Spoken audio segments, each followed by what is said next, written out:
So not all rational functions are graphed using the basic 1 over x or 1 over x squared. Some rational functions have a polynomial in the numerator, polynomial in the denominator. And so we're going to have a different process to graph these. So what we're going to do in this video is learn how to find vertical asymptotes of our rational functions. I'm going to give you in future videos a step-by-step process on how to graph things like this. All we're going to do right now is find the vertical asymptotes. So just like we saw with the reciprocal function, vertical asymptotes always happen when the denominator is 0. Okay, when we have undefined as our function value. Okay, so vertical asymptotes happen when the denominator is 0. So all you're going to do anytime you're asked to find a vertical asymptote is you are going to take whatever the denominator is and you're going to say, okay, what makes that 0? So on this, I add 3 to both sides and I get x equal to 3. That is the vertical asymptote. It's important that you write it in this format because that is the equation of a line. And we will, when we go to graph this will be one of our examples, we'll draw first thing a nice dotted line at the x value 3.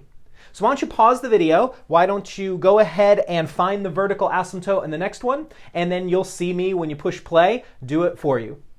So here goes. I'm going to take the denominator of this. I'm going to take the x plus 5 equals 0. I'm going to subtract 5 from both sides, and we get x is equal to negative 5. That is our vertical asymptote.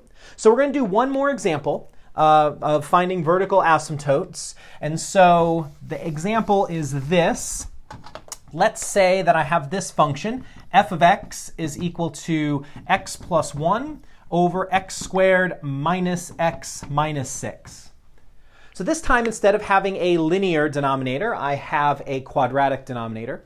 My process is no different than we talked about for the previous functions. What I'm going to do is I'm going to take the denominator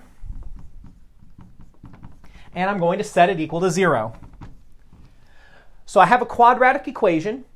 If you want to right now, you can go and use the quadratic formula. Your a value is 1, your b value is negative 1, your c value is negative 6. But I like to factor, as you know, when it is appropriate. So I'm going to factor this.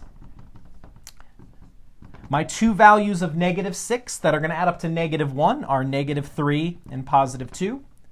Then by the principle of zero products, or just plain old common sense multiplication, I'm going to set each individual factor equal to 0. When I add 3, I get a first vertical asymptote of 3. And then when I subtract 2, I get a second vertical asymptote of negative 2. So this graph, when we come back and do this full example, will have 2 vertical asymptotes. So that is how you find vertical asymptotes. So what I would like you to do in this video, we're not going to get all the way through section 5.2.